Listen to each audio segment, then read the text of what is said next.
So this is from Healthline. This is 10 ways to balance your hormones. So eat enough protein at every meal, okay? Consuming adequate amounts of protein is extremely important. Not only does protein provide essential amino acids that your body can't make on its own, but your body also needs it to produce protein-derived hormones, also known as peptide hormones. Your endocrine glands make these hormones from amino acids. Peptide hormones play a crucial role in regulating many physiological functions, such as growth, energy, metabolism, appetite, stress, and reproduction. For example, protein intake influences hormones that control appetite and food intake, communicating information about energy status to your brain. If you read Revitalize Your Life by Jack LaLanne, he explains that low protein diets are the major cause of what he calls pooped outedness. Research has shown that eating protein decreases hunger by decreasing the hunger hormone ghrelin, the production of hormones that help you feel full, including peptide YY, PYY, and glucagon-like peptide. One 3-month study in 156 teenagers with obesity correlated a high-protein breakfast with increased, glucagon-like peptide. So experts recommend eating a minimum of 15 to 30 grams of protein per meal. You can do this by including high-protein foods such as eggs, chicken breast, lentils, or fish at every meal. Engage in regular exercise. Physical exercise strongly influences hormonal health, from improving blood flow to your muscles. Exercise increases hormone receptor sensitivity, meaning that it enhances the delivery of nutrients and hormone signals. A major benefit of exercise is its ability to reduce insulin levels and increase insulin sensitivity. Insulin is a hormone that allows cells to take sugar from the bloodstream. However, if you have a condition called insulin resistance, your cells may not efficiently react to insulin. This condition is a risk factor for diabetes, obesity, and heart disease. However, while some researchers still debate whether the improvements come from exercise itself or from losing weight or fat, evidence shows that regular exercise may improve insulin resistance independently of body weight or fat mass reduction. So, simply exercising, because your body has to take up glucose to move around, it will improve your insulin sensitivity. Many types of physical activity have been found to help prevent insulin resistance. From high-intensity interval training, I would avoid that because it's a risk of damage to the body, strength training, and cardio. Being physically active may also help boost levels of muscle-maintaining hormones that decline with age, such as testosterone, IGF-1, DHEA, and growth hormone. For people who cannot perform vigorous exercise, even regular walking may increase even key hormone levels, potentially improving strength and quality of life. Maintain a normal weight. Weight gain is directly associated with hormonal imbalances.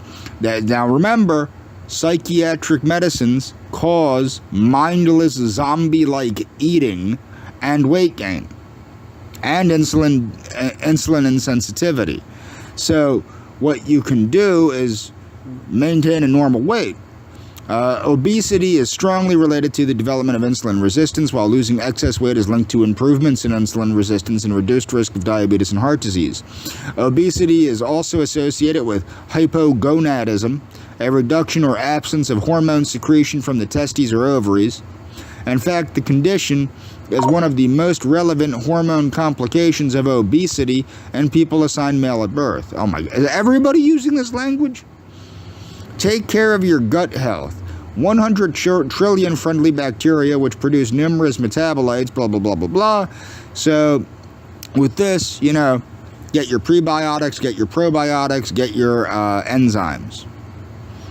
Lower your sugar intake. Don't eat so much goddamn sugar, okay? Including fruit. Okay, so they are including fruit juice, but also including high sugar fruit.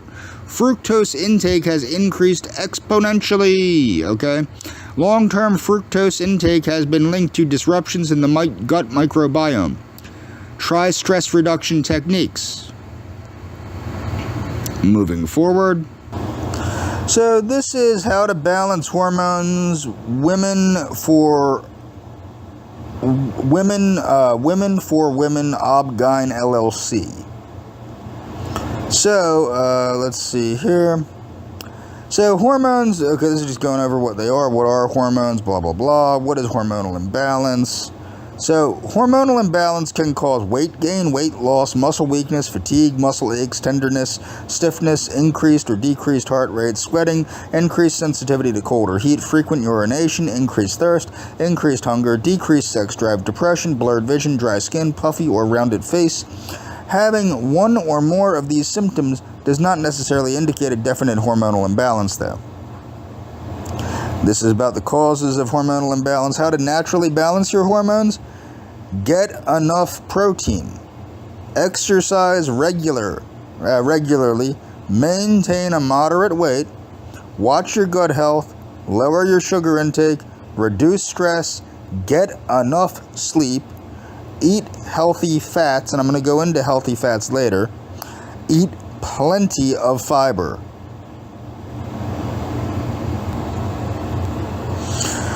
Five essential vitamins and supplements to balance your hormones. Okay. Number one, eat a healthy diet.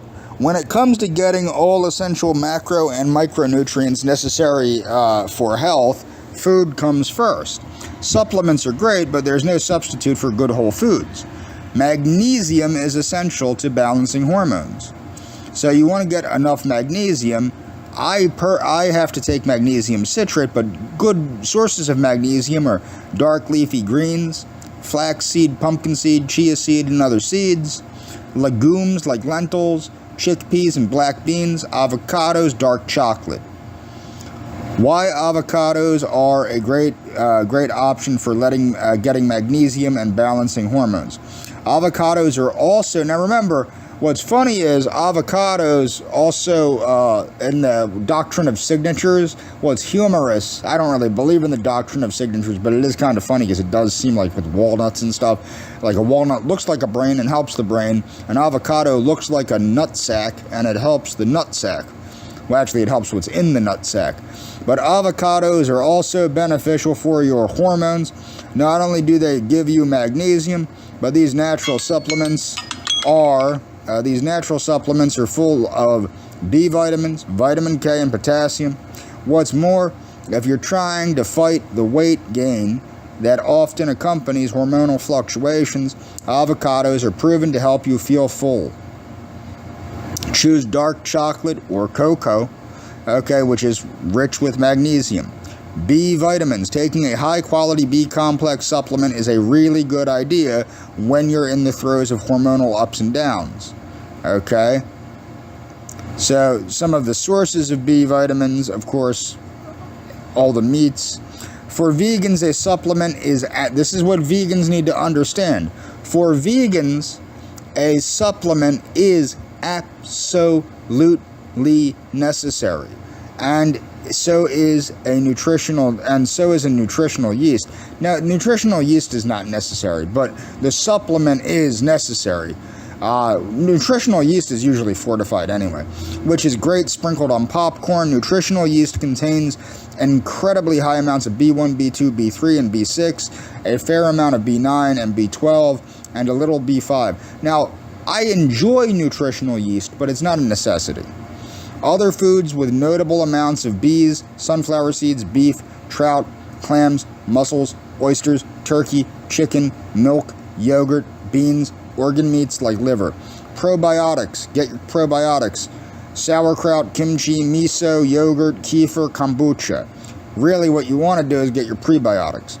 Liver enhancing nutrients. Okay, keep your liver nice and clean.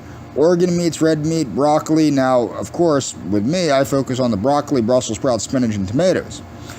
Omega-3 fatty acids. Fatty fish like salmon, sardines, herring, anchovies, and mackerel, cod liver oil, walnuts, chia seeds, herring, flax seeds, hemp seeds, egg yolks. Vitamin D3. Okay. Vitamin D3 you're probably going to want to take anyway, either as D2 or D3, but the reason why is because that's really the sunshine vitamin. That vitamin you get from the cholesterol in your skin being hit by the ultraviolet rays of the light and being converted to, D3. But the thing is, you also don't want to overdo the sun, but you do want to get about 15 minutes of direct sun a day, but not too much, okay, especially if you're fair-skinned. Hormone balance supplements and balanced diet versus HRT. What's right? So hormone replacement therapy is a viable option for many women and men. Blah blah. Thank you for after you okay. So really, I'm gonna get more into the nutrition moving forward. Herbs, vitamins, and supplements for testosterone. Okay.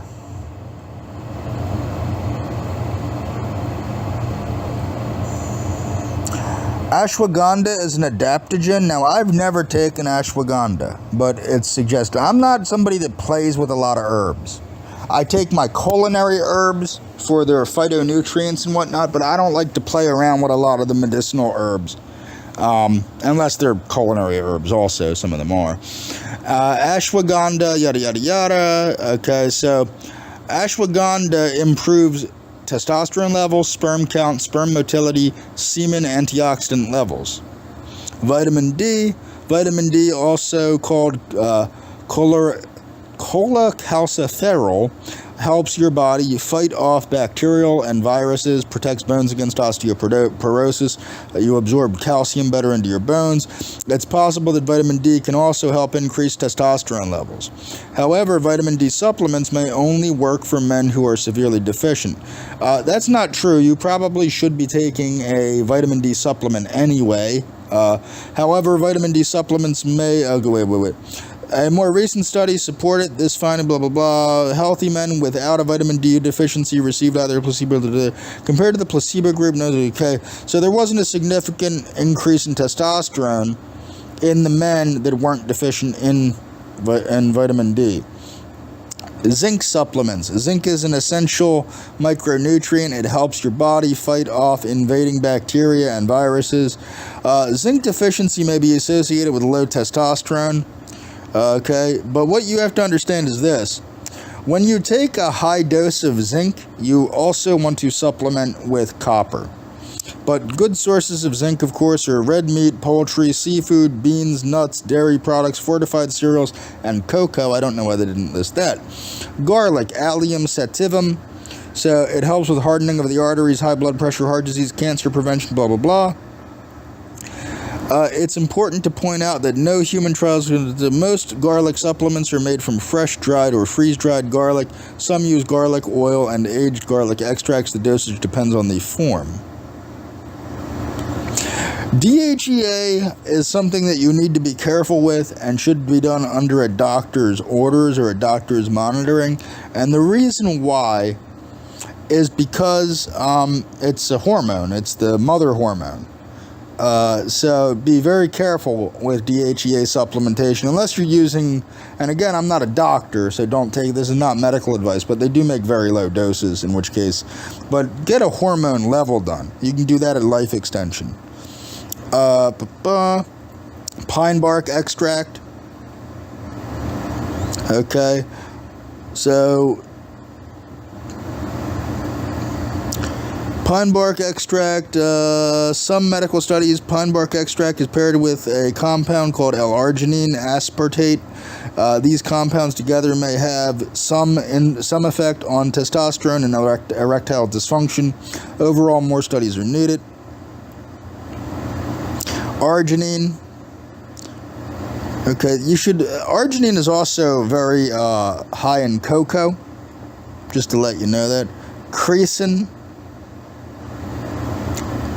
In humans found that the creatine supplementation didn't increase you. Okay, so saw palmetto. So what saw palmetto really helps is it helps to reduce estrogen in a lot of ways. So results are mixed with saw palmetto. It may boost libido, increase sperm production, and improve symptoms involving. Okay, so that's with men involving benign hyperplasia of the prostate. Malaysian ginseng is anti-malarial, anti-diabetic, antimicrobial. Again, I don't like to play around with a lot of these medicinal herbs. Indian spinach.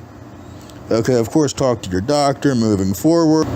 When we come back, I will talk about effects of dietary or supplementary micronutrients on sex hormones.